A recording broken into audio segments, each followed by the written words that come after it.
Atención jubilados y pensionados. Hace apenas unas horas, Clara Salguero comunicó de manera exclusiva una serie de novedades muy importantes sobre jubilaciones y pensiones de ANSES que van a impactar directamente desde el miércoles 11 de febrero. Por eso, y es clave que prestes mucha atención, porque esta información te afecta de lleno. Además, vamos a contar con la participación del abogado previsional Adrián Trocoli, quien va a compartir datos fundamentals que tens que tener en cuenta. Y luego, junto a Clara Salguero, van a responder muchas de las preguntas y consultas que ustedes estuvieron enviando en los últimos videos. Y es fundamental que conozcas toda esta información para evitar sorpresas al momento de cobrar el aumento y el bono de febrero, y que durante esta semana hubo muchísimas quejas de personas que cobran bastante menos de lo que esperaban. Suscríbete al canal, deja tu like en el video y, cuando termine la noticia, escribe tus consultas en los comentarios para que podamos responderlas más adelante. Ahora sí, repasamos los temas de los que se va a hablar, lo que se viene y lo que va a marcar la agenda en los próximos días. Sin dudas, van a ser las noticias más relevantes en materia de seguridad social, especialmente la ley de emergencia por discapacidad y la ley de reforma laboral. En estos primeros minutos del streaming, simplemente queremos recordar algunos puntos clave. Esto ya lo venimos anticipando. Existe una orden judicial del juez federal Adrián González Charve, del juzgado de Campana, para que a partir del 4 de febrero, y es decir desde mañana, se aplique la ley de emergencia por discapacidad. El gobierno manifestó que va a implementarla, aunque de manera progresiva, debido a que no cuenta con la totalidad de los fondos necesarios. Y lo más importante al analizar los apartados de esta ley tiene que ver con varios puntos centrales. Uno de ellos es garantizar el valor de la pensión por discapacidad.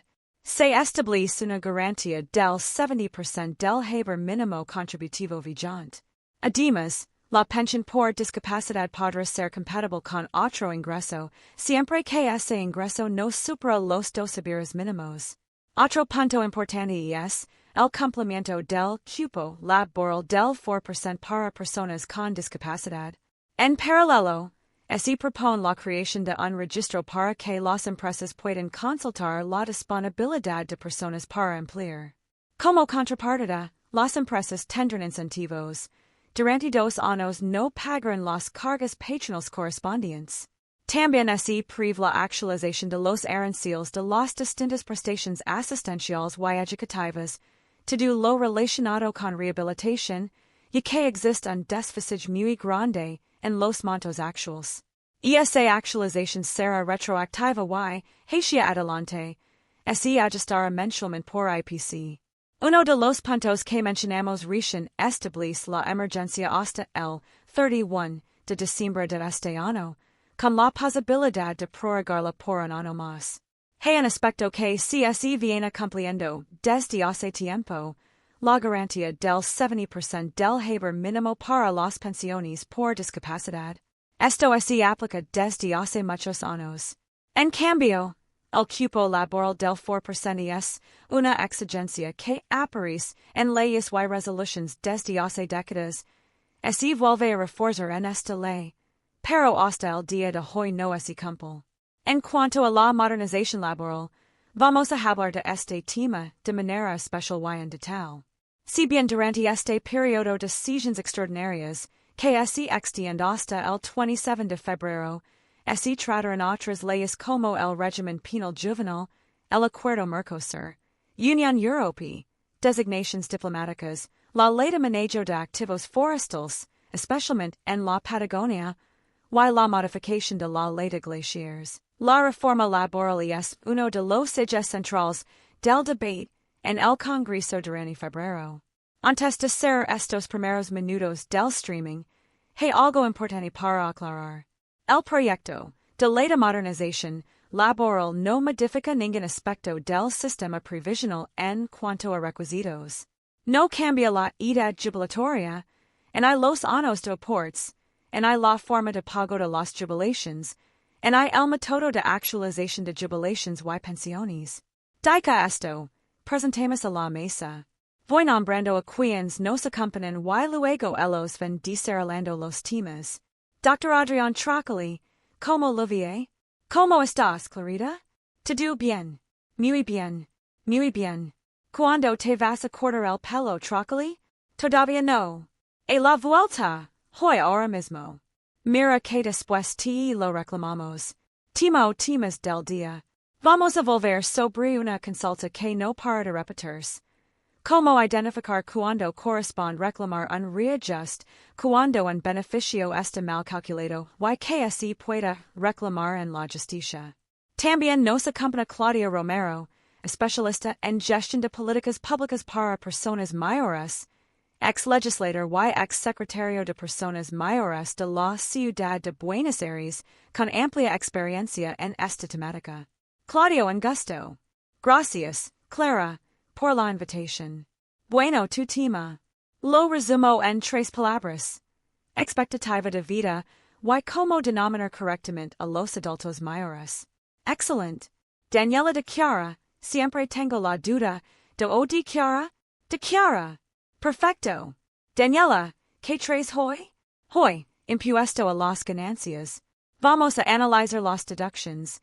Y que estamos en periodo de carga.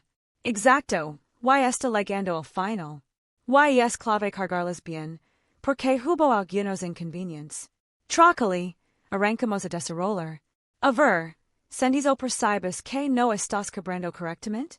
¿Cómo es el preciso? ¿Te asesoras? ¿Tomas una decisión y después te laman a vos? Y después me laman a mí. Yo me doy cuenta enseguida, y vos también cuando te hablan. Queríamos explicar algo que nos consultan mucho. Cómo identificar así efectivamente el haber está mal calculado. Hay ciertos elementos que pueden indicarlo, aunque no siempre están todos. Pero así aparece alguno, en principio hay algo para reclamar. En general, la gente compara su salario con la jubilación. Si cobraba un sueldo, y hoy tu jubilación representa solo un 25% de ese ingreso, probablemente haya un déficit. Aunque la ley es tan mala que todo depende de la historia laboral y de varios factores. Algunos puntos clave. Primero, si tu haber tiene un descuento por el artículo 9 de la ley 24.463. Esto aparece en el recibo, y es fácil de identificar. Si figura esa ley, significa que ANSES te calculó un haber y luego te desconto porque superas el haber máximo. Por ejemplo, si te corresponde un haber de 2 millones y te descuentan una parte para no superar el top. En febrero, con la actualización del 85%, el haber máximo jubilatorio queda en aproximadamente 2.417.000 pesos. Si el descuento es mínimo, puede que haya poco para reclamar. Pero si existe ese descuento, casi con seguridad hay algo para reclamar. No es solo el descuento, sino un indicio de que hay errores en el cálculo. Muchos dicen, no es puede cobrar más de lo que marca la ley. Si es puede, con intervención judicial. Si estás cobrando mal, tomas la decisión, eliges un abogado y avanzas. Paréntesis importante, tiene que ser un abogado previsionalista, no cualquier abogado. La mayoría son mujeres. Y es verdad, en los estudios previsional somos mayoría.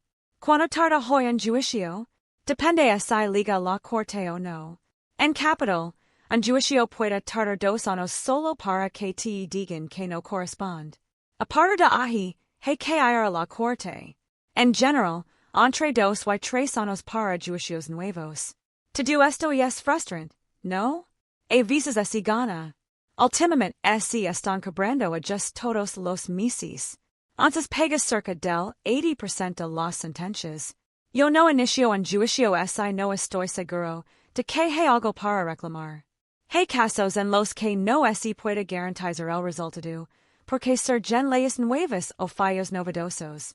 Un ejemplo fue la ley de movilidad de Alberto Fernández, con resultados muy malos.